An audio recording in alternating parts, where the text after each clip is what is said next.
everybody, we're about to do the underarms. I'm going to do two methods today. We're going to do strip sugar under one arm and hard wax under the other arm. And over the years I've used various methods, so I'm going to show you all the methods I've used. My preference is either strip sugar or the paste method now.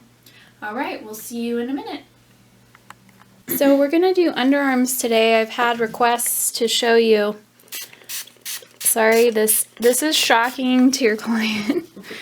I've had requests to see how to strip sugar underarms and also hard wax underarms. So we're going to strip sugar one underarm and I think we're going to hard wax the other one.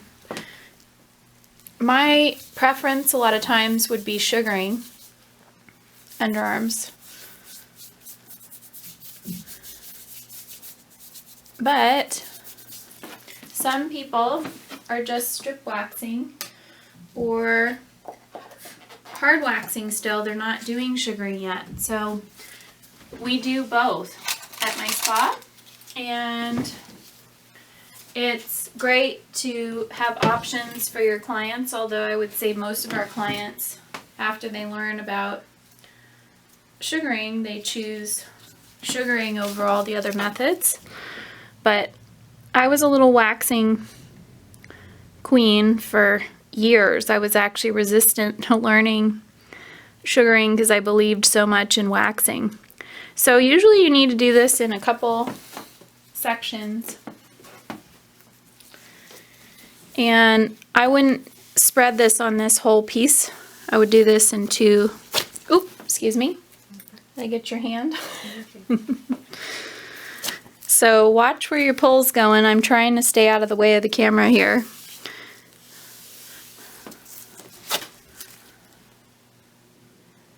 Okay, I don't know if you can see them, but there's the roots. So this actually works great as a strip and it's fast. And I will try doing the bottom half, if I can find it, with cold sugar. So that was heated sugar. Now, if your room is really cold, it might cause a little bit of an issue with doing this cold. And this is a whole different kind of application. When it's cold, it's not quite gonna glide like warm sugar, so you have to be really careful, go slow, and don't pull on your client's hair. Is this pulling at all? Just a little bit. Okay. Her hair is pretty long, so you just want to be aware. Now once this sits for a second, it's going to warm up so you can kind of scoop it. Oh, so that's pulling her a little bit. So you just got to go slower. Is that pulling? No. Okay.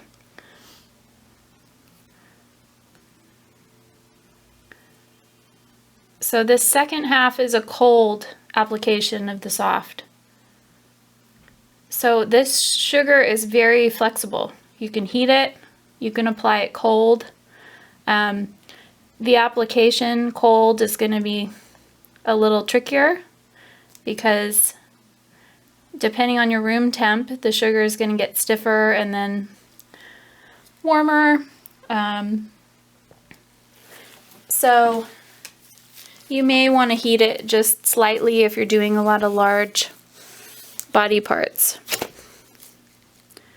But with my client, how did it feel cold versus warm? Did you prefer one? I think the warm is a little less painful.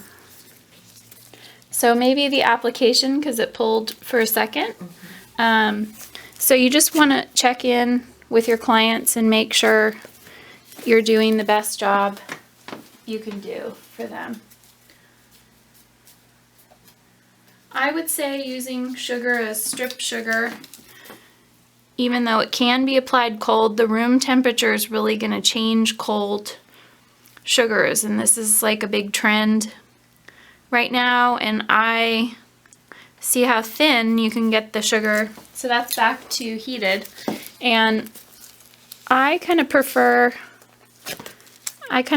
it heated myself, but this is heated to body temp, so this is the same temperature that you would heat warm sugar to sugar.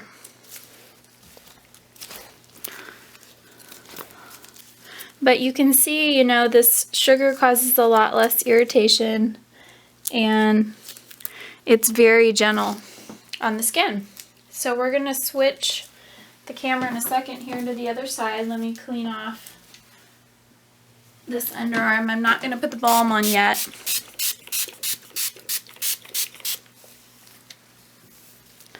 But that'll take the sting away. And there's a couple hairs I would tweeze. They're slightly ingrown actually, right there. And that's common on people's underarms. The hair is resistant, so okay. Okay, so we're on to the other underarm now, and we're gonna do the hard wax method. So different spas do all different kinds of things, and our products are really flexible. This will be cold. Warn your client. You do not get the antiseptic properties in the same doses if you don't spray it on and let it soak for a second. It helps dissolve sweat, dirt, oils. Also, you're not going to get the same antiseptic effect by wiping the toner on.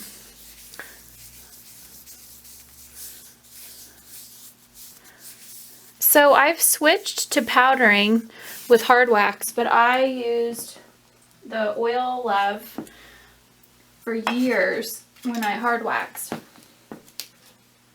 So you can oil or you can powder with our hard wax. The thing is, if you're a new waxer, if you over oil, it's going to be a problem for you. That temperature okay? Mm-hmm.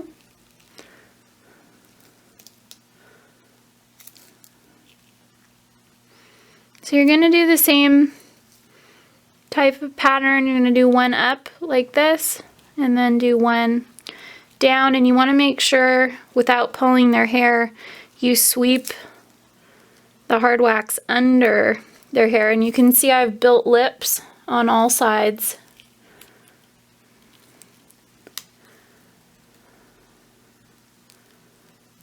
Depending on how warm your client is, the hard wax will take more or less time to dry. So when you're hard waxing, as soon as you pull off the strip, instead of hand pressure, unless you're combining sugaring and hard wax, you can wipe the skin immediately. So one thing that had happened in my spa is we did that for years for clients, and I noticed my new gals I trained, I had to go over with them when they're using hard wax only on the face, that after each strip you use a wet wipe and wipe the skin. It takes the sting away. It really helps with the whole process with waxing. So we're almost dry. So the compressing of hard wax wraps the wax really hard, you know, really well around the base of the follicles. Oop, I'm used to my hand pressure, but this will feel much better.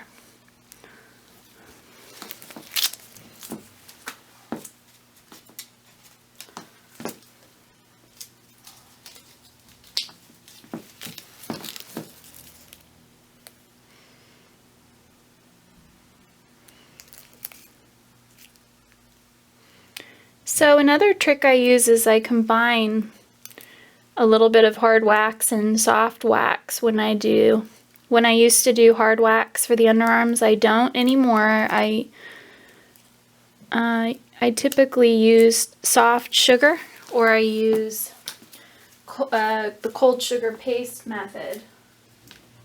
But a little trick, as long as this area is dry, is you can use a tiny bit of strip sugar if you have both, if you're just a waxing studio, and you can get the little strays.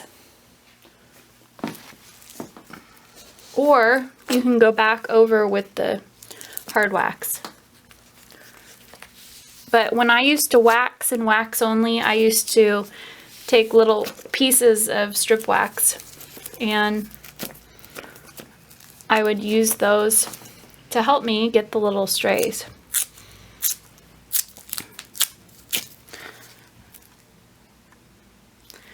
So there's all the little roots.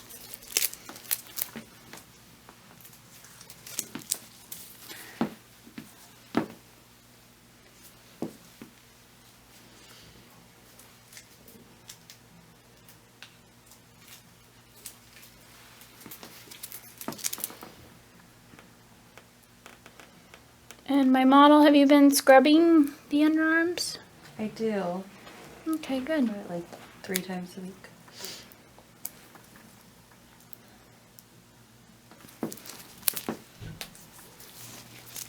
So with the strays, just keep, you know, doing little bits like this until you're down to just a couple hairs, and then you might want to tweeze them. And you know, you don't want to go over and over and over the skin. You can overwork it, so be really careful. You don't want to overwork it.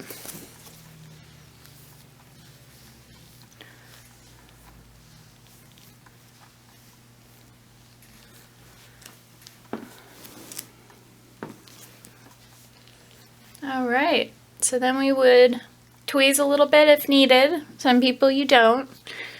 Some people have very resistant hair. Then you would put the balm on and we would be all done. So I'll show you how much balm you need.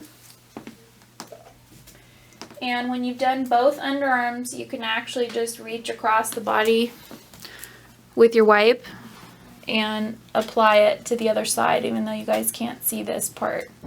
I'm putting the balm on both underarms, and then after I put the balm on, I'll grab my tweezers and get the little strays. And the reason you might want to put the balm on before you tweeze is to give the skin time to calm down. It gets kind of fiery, and then it doesn't feel so comfortable. So, thank you.